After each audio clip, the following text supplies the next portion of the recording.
편집장님이 보셨던 그리고 느꼈던 이 팀머신 SLR은 좀 어땠나 한번 여쭤보고 싶어요. 아주 장거리 라이딩 테스트를 한 건 아니었지만 그때 한 65km 네. 상승 800m 정도 테스트긴 했는데 네. 제일 좋은 건 역시 기존 팀머신 SLR처럼 라이딩 품질이 되게 좋은데 네네. 가볍다는 거는 확실히 나오더라고요. 맞아요. 네. 네, 가벼우니까 컨트롤 좋아, 그리고 네네. 가볍게 잘 움직여, 네네. 그런 느낌들이 확실히 좋았고 그리고 어필 페달링 할 때 몇백 그램 차이가 네. 사람들은 전체 내 체중까지 다 하면은 7, 80kg에 네. 몇백 그램은 얼마 안 되는 거 아니야 라고 생각할 수도 있는데 네네. 그게 내가 쓰고 있는 도구의 무게냐 내 체중이냐는 좀 달라요. 아, 그렇죠. 맞아요. 네. 도구가 가벼워지는 것과 내 체중이 가벼워지는 거는 약간의 다른 차이가 있어서 물리적으로 봤을 때 이렇게 가는 걸로는 사실상 큰 차이는 없지만 디테일하게 봤을 때는 조금 차이가 있어요. 그런 차이들 때문에 페달링 할 때 확실히 조금 더 가벼웠다 네.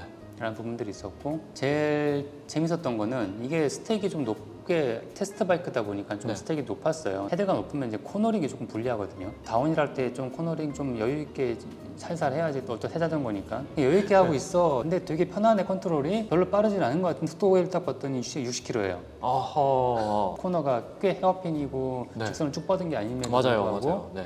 한 시속 60km까지 쭉 나오길래 빠른데? 왜 그런 이야기 하잖아요. 정말 좋은 차는 내가 고속으로 달리고 있음에도 내가 고속임을 느낄 수 없는 차가 사실 굉장히 승차감이 좋고 고급스러운 차다라고 표현을 하는데 사실 BMC도 저는 어떤 면에서는 그런 고급 세단처럼 사실 타는 사람이 그렇게 빠른 줄을 잘 못 느끼는데도 실제로 숫자를 보면 나 생각보다 빨리 달리고 있었네를 체감할 수 있는 그렇죠. 그런 자전거더라고요. 그게 두 가지 이유였던 것 같아요. 하나는 컴플라이언스, 네. 속도에 대한 순응성, 네. 순응성이 있다 보니까 네. 노면에 대해서 막 되게 막 이렇게 느끼는 게 아니라 그냥 쑥 지나가는 것 같고 맞아요. 네.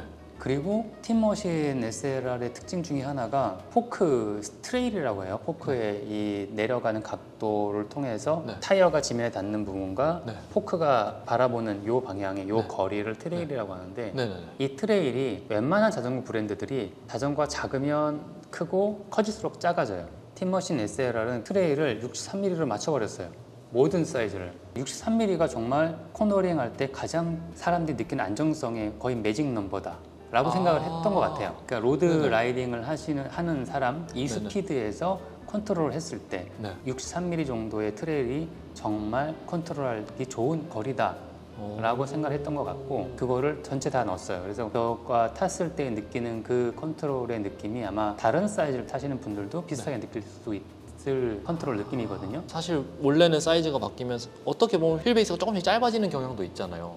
그렇죠. 네, 전체로 스택만 올라가지 네. 올리다 보니까 당연히 얘가 짧아지고 네. 이걸 다 늘려버리면 자전거 그냥 커져버리니까 맞아요. 네. 이제 잘려지거든요. 그럼 트레일이 바뀌어요. 웬만한 자전거 브랜드들이 사이즈는 다르지만 강성은 같게 만드는 거를 위주로 해요. 그래서 네. 페달링 느낌을 비슷하게 하려고 네네. 하는데 BMC는 그것뿐만 아니라 코너링도 같아야 되는 거 아니야. 그렇죠. 네, 왜냐면 컨트롤인데 사실 작은 사이즈를 제가 싫어하는 이유는 작은 사이즈를 타면 코너링이 둔해요. 아. 트레일이 길다 보니까 코너링이 이게 언더스티어가 돼. 나는 갔는데 얘는 저기 가고 있고. 아. 네, 근데 네. 큰 거 타면 오버스티어가 되고 오버스티어는 먼저 들어가는 자전거가.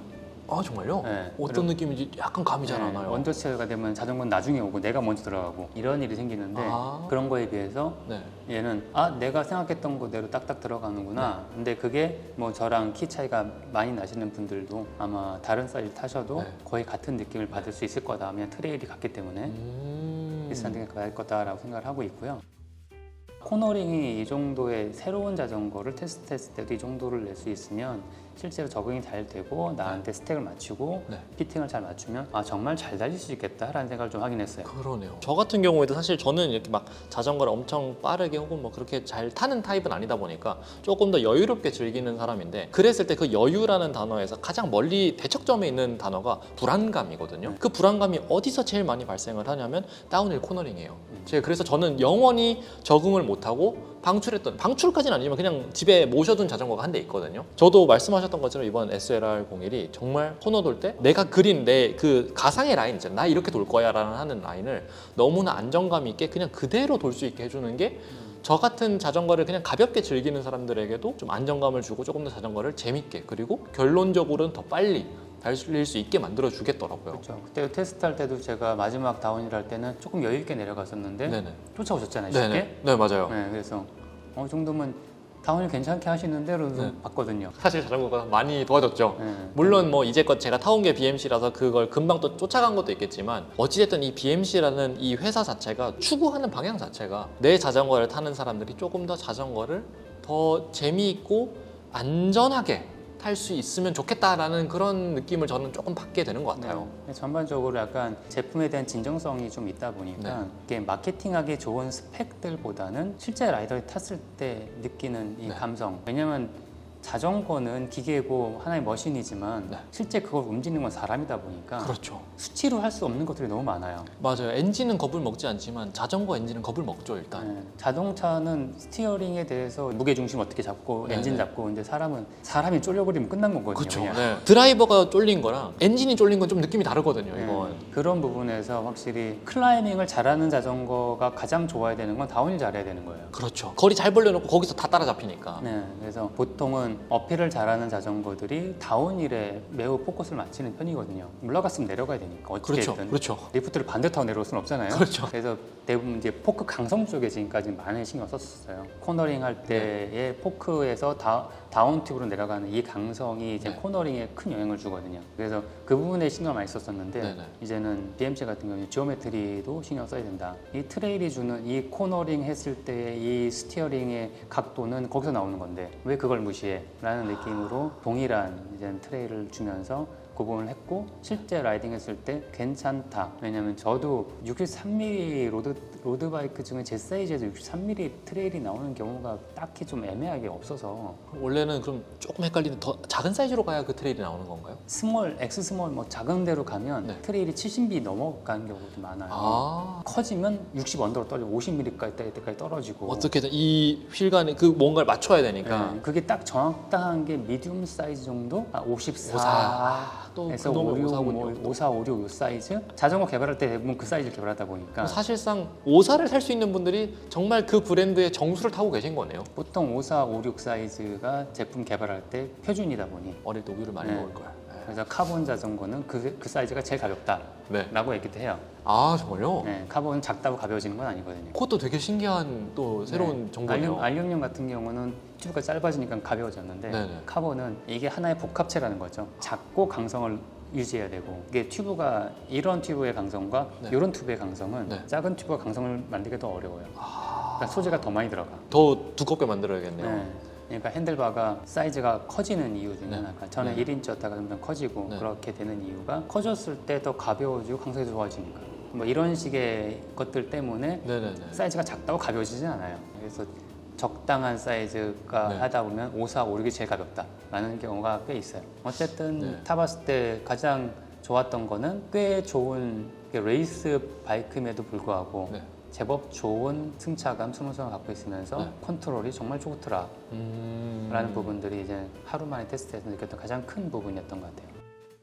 그러면 이제 결국은 이 자전거라는 건 물론 선수들을 위해서 만들어지기도 하지만 소비는 모두 동호인에게서 이루어진단 말이죠. 그쵸. 그러면 이 자전거가 분명히 누군가에겐 맞을 것이고 누군가에겐 나는 이 자전거 조금 아쉬운데 할 수 있을 텐데 그럼 이 팀머신 SLR01은 어떤 사람들에게 추천할 만한 자전거일까? 사실은 네. 경량 로드바이크의 경우는 선수들보다는 동호인에 조금 더 선호도가 있는 자전거예요. 아까 선수들이 말씀하셨던 것처럼 너무 가벼운 걸 선호하지 않으니까 네, 선수들은 웬만한 어필이 나오는 뭐 그러니까 마운틴 코스가 아니고 언더 코스다라고 하면 에어로바이크 타고 나오는 걸 많이 볼 수 맞아요. 있어요. 소위 힘으로 찍어 누른다라고 이야기를 많이 네. 하더라고요. GC 라이더들도 경량 자전거를 타고 나오지 않고 에어로바이크 타고 나오는 경우가 꽤 있어요. 선수들은 어찌됐든 웬만한 어필은 그냥 간다. 이 정도는 그냥 극복할 수 있다인 네. 거네요. 왜냐하면 어필을 쉽게 올라가는 것보다 스피드가 더 중요하다. 그런 스테이지에서는 더 중요한 거네요. 네, 네. 약간 가벼운 자전거는 동호인들한테 좀 더 선호가 돼요. 그렇죠. 동호인들이 볼 수 있는 수치도 사실 많지 않고 네. 가장 쉬운 비교 수단도 역시 완차 무게인 네. 거니까 그리고 동호인들은 그렇게 빨리 안 달려. 그 선수들에 비해서 네. 그렇죠. 네.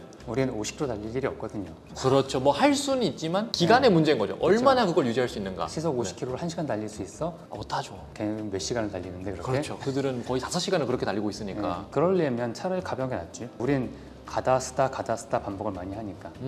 특히 가감속에 이 완차 무게가 좀 영향을 많이 준다고 하더라고요. 그렇죠. 가속 구간에는 가벼운 게 확실히 유리하거든요. 네. 근데 동호인들은 어차피 라이딩 나가면 신호도 걸리고 맞아요.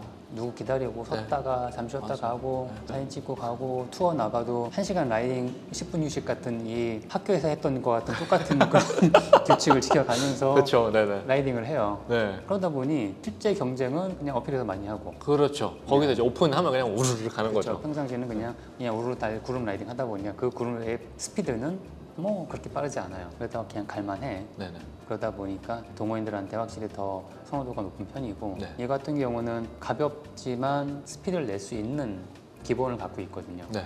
그래서 스피드와 가벼운 거에 대해서 고민하시는 분들한테 상당히 좋을 것 같고 기본적인 투어 라이딩 하시는 분들 네. 그런 분들한테는 좋을 거고요.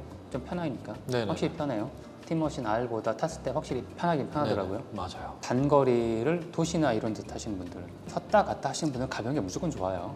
아, 도심 라이딩이면 웬만해선 경량이 최고다 인 거예요. 네, 내가 속도를 내서 3, 40km 해서 막 1시간씩 달려야 되는데 3, 40km 1시간이면 서울 다 뚫거든요. 그렇죠. 예. 근데 그렇게 할 일이 없거든. 그리고 심지어 그 한강 라이딩도 사실상 가감속이 그 사이에서 굉장히 자주 일어나잖아요. 뭐 네, 갑자기 들어오는 분들도 그쵸. 많고. 브레이크를 워낙 많이 써야 되고 네. 그랬을 때는 확실히 이렇게 가볍게 컨트롤 될 수 있는 자전거가 유리하니까 많은 동호인들한테는 확실히 더 메리트 있는 제품이 아닐까라는 생각을 해요. 저 같은 경우는 사실 이제 BMC를 다른 분들에게 추천을 할 때 뭔가 뾰족한 그런 특징 하나를 찾고 있는 거라면 BMC가 당신이 원하는 선택지는 아닐 수도 있다라고 말씀을 드리거든요. 왜냐면 BMC는 뭔가 이게 좋구나라고 이렇게 빡 찍어서 이렇게 할 수 있는 건 사실 제가 느끼기에는 그렇진 않았어요. 하지만 전체적으로 봤을 때 얘는 요거 뾰족하게 하는 동안 나머지에서 뭔가 분명히 부족한 점이 발생한 BMC는 그림자가 없는 존재 같은 느낌이었어요. 이렇게 저처럼 잘 못하는 사람들도 재미나게 자전거를 안전하게 그리고 편안하게 즐길 수 있다는 점, 그리고 퍼포먼스를 원하는 분들도 본인이 원하는 만큼 자전거가 아까 말씀하신 것처럼 뭐 다운힐 코너링에서 언더스티어 오버스티어 이런 거 없이 내가 원하는 라인을 그려줘야 그래 이거지 하면서 점점 자신감이 붙으면서 좀 더 공격적으로 탈 수 있게 되는 건데, 그런 면에서 딱 드라이버가 원하는 이 파일럿이 원하는 그 이상을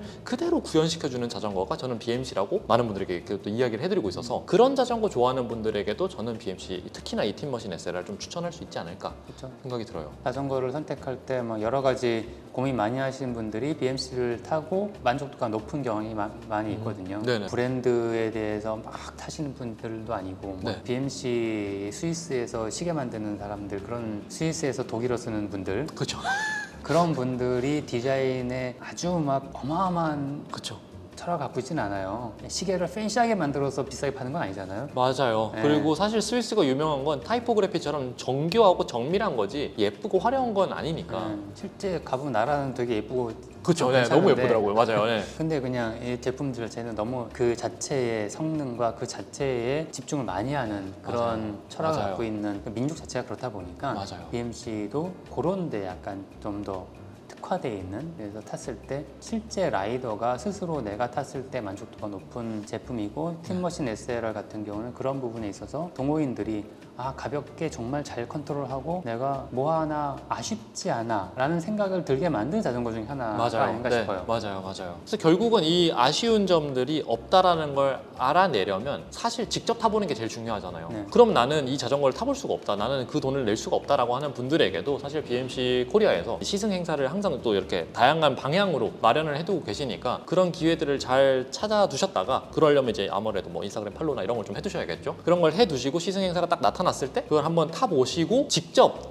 다른 사람들이 얘기하는 이 자전거 이렇더라가 아니라 내가 타보니까 이 자전거 이래서 나는 좋더라 혹은 아쉽더라 분명히 또 직접 경험하실 수 있을 테니까 그런 부분들을 조금 스스로 한번 경험해보시고 판단을 해보시는 걸 저는 좀 강력하게 추천해드리고 싶어요. 네. 자전거를 좀 재밌게 타시려고 하면 자전거를 여러 가지 타는 게 좋아요. 맞아요. 네. 네, 그럼 여러 가지 탈 수 있는 거는 저처럼 직업적으로 타지 않는 한 맞아요. 일반인들은 불가능한 일이거든요. 맞아요. 그래서 네. 테스트할 수 있는 기회가 있는 거를 저는 적극 추천을 드려요. 특히 서울에 계신 분들은 기회가 많잖아요. 너무 많잖아요, 네, 사실. 안장 테스트도 좀 자주 했으면 좋겠고 뭐 안장 내가 이게 편해라고 좋다고 생각하지만 저도 아직까지도 인생 안장이 매년 나오거든요. 저 같은 경우는 아니어서 바뀐다기보다는 저는 항상 제가 가장 좋아하고 가장 만족스러운 안장을 쓰고 있거든요. 네네. 근데 새 거가 또 나와. 네. 써봤더니 이 기술의 변화와 뭔가의 변화가 이런 만족감을 또 주네. 더 좋아졌는데? 네네. 라는 것 때문에 여전히 모든 제품들 그리고 모든 것들은 한 번 더 개발되고 한 번 더 나아갈 수 있는 여지는 아직까지 계속 있구나.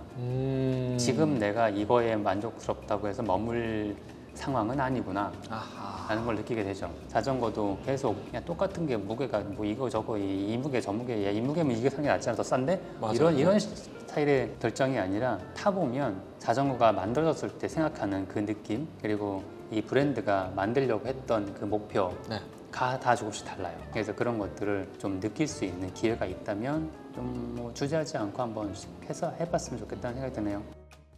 역시나 이 자전거라는 게 소비자 입장에서는 이렇게 접할 수 있는 정보가 너무 적다 보니까 이 새 자전거 도대체 왜 나왔을까? 뭐를 목표로 만들었을까? 결국은 그 제조사들도 이상이 있을 거잖아요. 내가 만들고자 하는 자전거는 이런 형태다. 그리고 여전히 수정을 해가면서 그 방향으로 나아가고 있을 테고 분명히 그 지점에 도달하는 브랜드는 좀 단언하건데 아직 없다라고 생각을 하거든요. 그런 면에서는 시승을 해보든 아니면 친구 자전거를 빌려서 타보든 다양한 자전거들을 경험해 보셨으면 좋겠고 그의 일환으로 이번 컨텐츠를 보시는 분들이 BMC 팀머신은 이런 느낌이구나. 특히 SLR은 이런 느낌의 자전거고 이런 목적을 가지고 만들어졌구나를 조금 들어서 이해하신 다음에 직접 타보시는 걸로 그 모든 여정을 한번 끝내보시고 그러면 나는 결정할 수 있는 거니까.